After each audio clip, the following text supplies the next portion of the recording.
Kia ora and welcome to this episode of The Amateur Austenite. I'm Frances Duncan, an author and the founder of the Jane Austen Society of New Zealand. This is my second guest episode of Rational Creatures with co-creator Anya Steiner and actor Derek Quesada.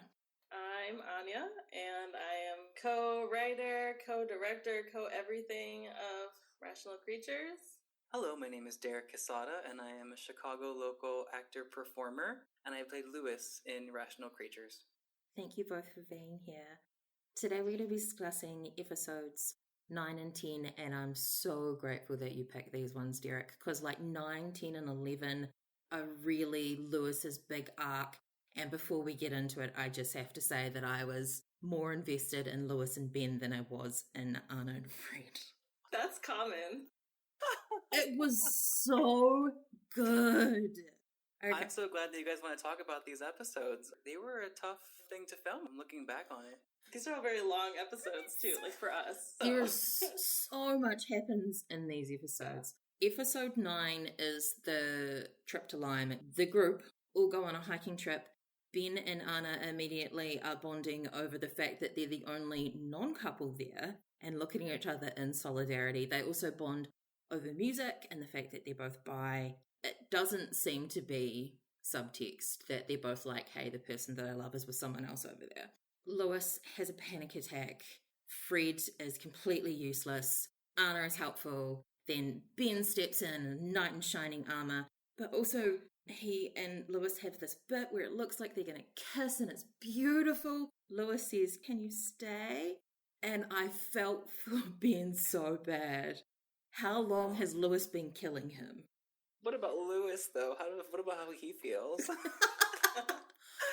I know, poor Ben, but poor Lewis. Oh, no. He's been through the ringer this episode. Yeah, awful for Lewis. He's like, why am I in the woods? Everything here is scary, and I'm supposed to be doing schoolwork, and I've just been, distracted from schoolwork by this cute guy. Yeah. Woe was Lewis.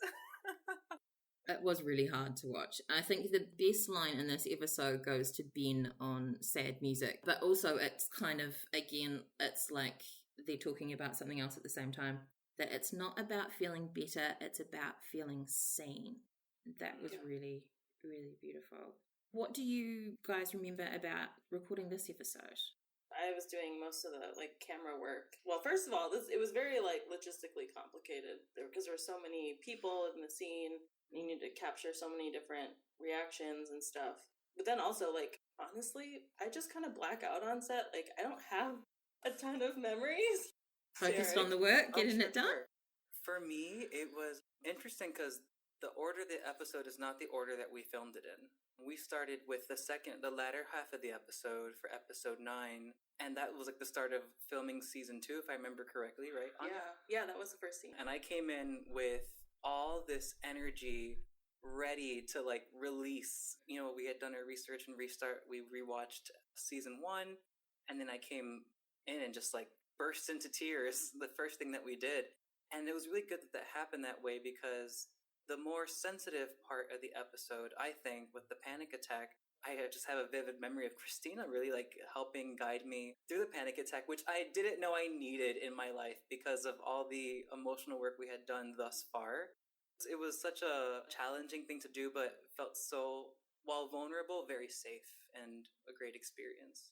The effects that we use, it focused really heavily on you, but the sound sort of dulled out a little bit, giving you that sense of what it's like to be in a panic attack where nothing else seems to exist except what's going on in your head. Having that kind of representation is really important as well, because not everybody understands when someone's having a panic attack exactly what's going on. And you kind of get the idea that Fred doesn't get it either. He wants to help, but he kind of doesn't get what's going on.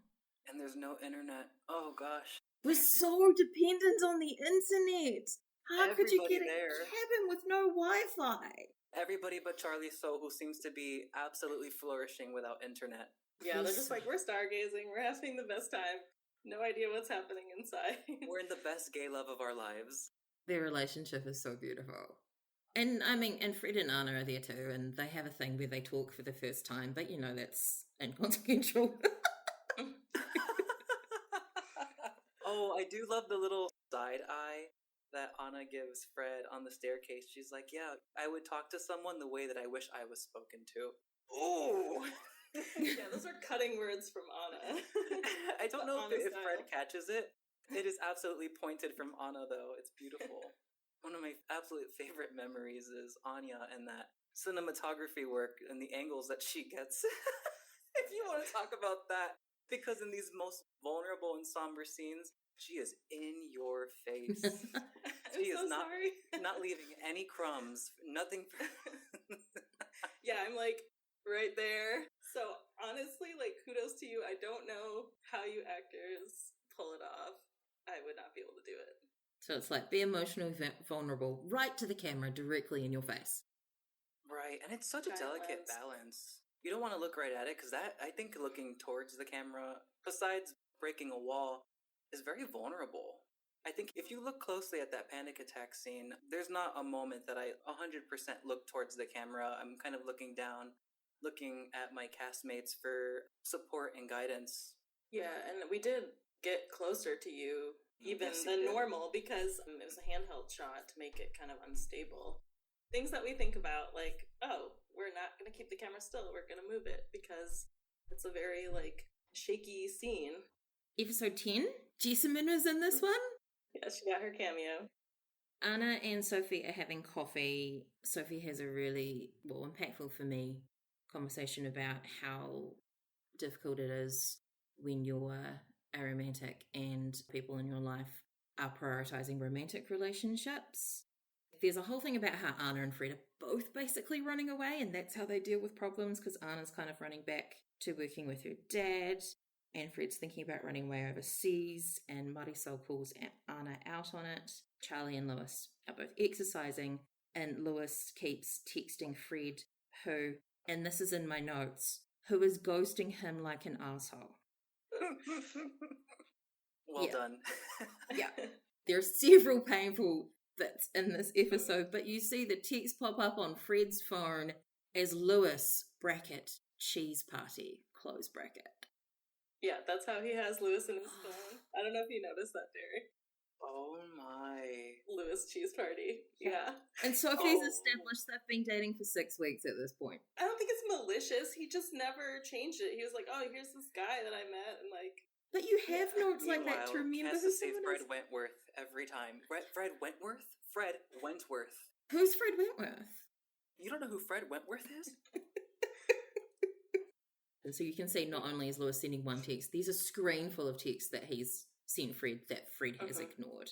And then he gets excited because he gets a message, and it's just Ben. Ben who's done something thoughtful for him, but it's just Ben. This felt like a therapy session when Charlie goes, do you think Fred is spending this much time stressing about you? Oh. Yeah, Lewis needed the wake-up call. It's an awful lesson to learn, too. I mean, speaking from personal experience, you know when you just said too much and you just can't take it back? Couldn't delete text back then. I mean, you still can't on some apps, unfortunately. A moment of silence for those apps. I like the just Ben moment. I feel like we're showing that, or at least trying to show that everyone is a little bit of an asshole in their own way. Like, they're all like wrapped up in their own issues and not, not seeing certain things. And sometimes I worry, like, oh, did we not like redeem Fred enough? Does he suck too much? And I'm like, no, they're all humans and they all suck in their own special ways. This episode was really fun because I don't think there's a lot of episodes that me and Charlie have a lot of dialogue together, and of course it's a deep one like this. And it's honestly so fun, so it kind of slaps you in the face when she says that quote to you. And you feel so bad. It's so, do you know your worth? I wish you knew your worth because I love you and you're my brother. When someone's in that loop, they just don't want to listen. It was a walk down memory lane. It's really lovely in the rewatch noticing the relationship between Lewis and Charlie, because even in the first season, they have bits about them talking about Lewis's anxiety together. And it helps build up to this point in the last episode where Lewis has his panic attack. Yeah, and it all really ties into before the party where he's in the mirror, and now you can see where that all comes together, because if you're watching just from the start and you just see the bit with the party scene, you're like, oh, he's excited to meet someone and he's a little nervous, and you don't necessarily get that it's anxiety that he's always dealing with. Yeah, we really took a stab at that in this season. Yeah. We really took it to the next level. It was weird because it wasn't intentionally meant to be 2 seasons. Like, it was supposed to be all filmed at the same time. So it was always like a thread that was there. But obviously, with the first 5 episodes, we didn't have much time planting the seeds. It transitions well, though, because I only realised we'd hit season 2 because of Ben's hair. We had different locations. You know, there's some locations we couldn't get back because it was, how many years later? 2, 3? 2 years, right? I can't do math. I think it was 3 years. Was it 3 years? Yeah. Oh my. So, and yeah, everyone's hair was different. So we're like, well, there's no matching it. Like, it is what it is. But you believe it. I mean, it's not... Actually, tell us, Francis, is it something that you caught right away? I mean, when I watched the 2 seasons separately, yes, but this time rewatching through from the start to prep for these episodes, I didn't realise we'd hit season 2. And then I went, oh yeah, Ben's here. We must be in season 2. When did we hit season 2? So it works. Yeah, I feel like as long as the story works well enough, it's fine, right? We can just pretend we don't see. So did you have the scripts for season 2 when you were filming season 1? Because I thought I saw that you were working on them in between. We did, but by the time we were actually filming season 2, a lot was different. Like, so much changed. So yes, like, we did have the big story stuff, and we did have a script, but as for how much of that actually made it into season 2, not a ton of it. So I thought the art was pretty true to the outline you sent in season 1, though. Yeah. They had sent a listing of all the possible episodes with what the content was when we were filming season 1 to get an idea. I forgot about that, yeah. Yeah. And I thought that, the camping trip was there, and I was like, how are they going to do this one? Yeah. Are we all going to Starved Rock one? For a while, we really were going to go camping. Like, we really were. We had asked people, like, are you available to, like, come to a cabin? Or, like, it wouldn't have been, like, camping, because I can't handle that. Me neither. I'm like Lewis. You want to know that monologue he gives? That's me. Oh no. So, I've never been camping myself. I don't recommend it, but some people do. I mean, we have electricity these days and running water and soft beds. We don't have to live like that anymore.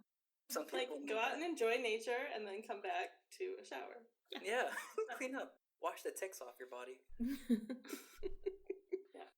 Why sleep with them? So, Derek, I understand that you're pushing for a sequel or season 3.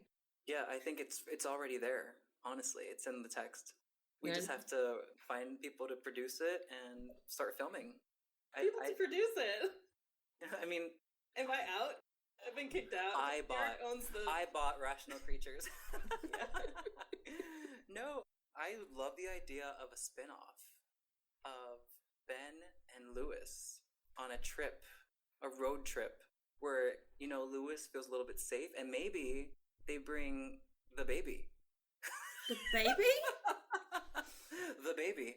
What is the name for Fred and Anna? Is it Frana? Yeah. And Frana? Yeah. I think Frana have a baby. Oh, and wow. Either we are taking care of it on the road. You've kidnapped the baby, haven't you? You've gone, we're going to kidnap their baby. We're going to kidnap the baby, or something happened to them, those two, and we just have to find them. Maybe they're missing. Oh, wait, okay, hold up. What if Fred needs to travel, and Anna says, you know what, I didn't do it my whole life, now's the time. And they leave Chari-Sol, the baby, without saying a word, and so we have to get into an RV, which is already going to be kind of tough for Lewis because he doesn't like camping, and it's also so many unknowns every single day. But Ben is so supportive of Lewis, and he says, I'll do anything. If you want to find Fred and Anna, then we'll do it. And Chari-Sol, of course, have to go. I mean, it's like a non-negotiable. They would be very excited about the road trip of it, I think. But then they'd have to leave their new house. Leave the new house? Yeah, they bought a house at the end of the series. But they're not leaving it forever. We're coming back as soon as we find them. It's just 3 more seasons. They're getting some renovations done, so they're just going to go RVing. Yeah, it's a road trip, which is different than camping, so I think it's a little bit... But what's like the big conflict besides the fact that, Fred and Anna are missing? Because I feel like we need more. Well, we can workshop it. We can, That sounds like a no. big maybe. They'll I'm have not to bring sold. their dogs. Their 2 dogs in the RV. That would be enough conflict. Dogs in the It's true. RV too. Dogs, baby. And the RV's Missing broken people. because we bought it, or Lewis buys it used. Oh, because he was so excited. He went, I found a really cheap one. And everyone Yeah. goes, oh God, Lewis. Charlie Soul, look, I know that you just bought a house, so I didn't want to buy something too expensive for this trip. And now we're broken down in the middle of nowhere. I mean, I love it. I think that you can schedule the shoot though. Like, should I start the doodle poll right now? Yeah, start the doodle poll. We're gonna need several years to fill it out. Season 3 filming in Chicago, 2024. Okay. Good prediction. Okay. Yeah, it has to be the winter. Closing question before I go on to what are you guys working on at the moment. The tagline for Rational Creatures is fall back in love. Do you guys think that Anna and Fred were ever out of love? I love this question. That is a good question. I want to hear what you say first, Anya. Okay. I think that they had to be in love the whole time. But, like, it's kind of like on the back burner. Like, I don't know. I'm gonna think a little bit. Okay, I think, oh my gosh. I think that, yes, there's a little bit of both here, and that's kind of beautiful. I think that they are always in love, and they find that they're growing apart, and it scares them, right? But they see each other years later, and though they've grown, that desire for each other only seems stronger and more attractive, and they fall into a new kind of love that's even more tempting and unreal. This is gonna sound really cheesy, but I do think they had to spend some time apart to, like, fall in love with themselves. And I know that, yeah, it sounds trite, but, like, part of what we tried to do was not just have them getting together again be, like, the end-all be-all. Like, hopefully they've learned some things about themselves and, like, are working on not falling into the same patterns of running away when they're afraid of things. So, yeah, like, I agree with Derek. They were in love, but, like, it's a different kind of love, and it's a different, like, perspective on the love. But also, we just thought it was a good tagline. You can't fight that. That is a good tagline. I don't know. What do you think, Francis? I'm curious. So, if we're talking about the text in the novel, it indicates that they were both in love with each other the whole time, and Anne was aware of it, but Fred wasn't. He was like, no, I'm so over her. I'm totally over her. Seriously, trust me, I'm over her. But it's a bit harder to tell in the web series whether it is that they're still in love with each other or whether it's just that they're like, oh, I haven't seen you in a really long time and it was awkward.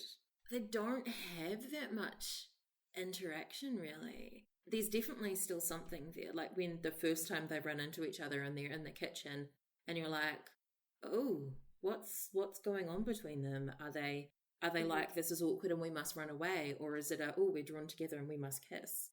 Yeah. But yeah. I kind of like that you could interpret it either way.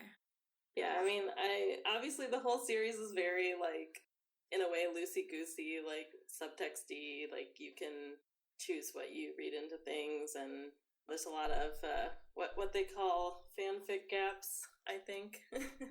What are you working on at the moment? Right now, I'm choreographing for Matter Dance Company, and we have a couple of performances coming up throughout the year. I'm also working with Still Dance at Credenza and the Chicago Cultural Center for a trilogy that'll be taken on hopefully next year. And then we are premiering Hummingbirds for Boy Films. Yeah, so by the time this comes out, that will be out and people will be able to watch it, right? Yes. And where can people find that? You could maybe find it on YouTube, but it might be on Vimeo or so. I'll have it on my website. Anya, what are you working on?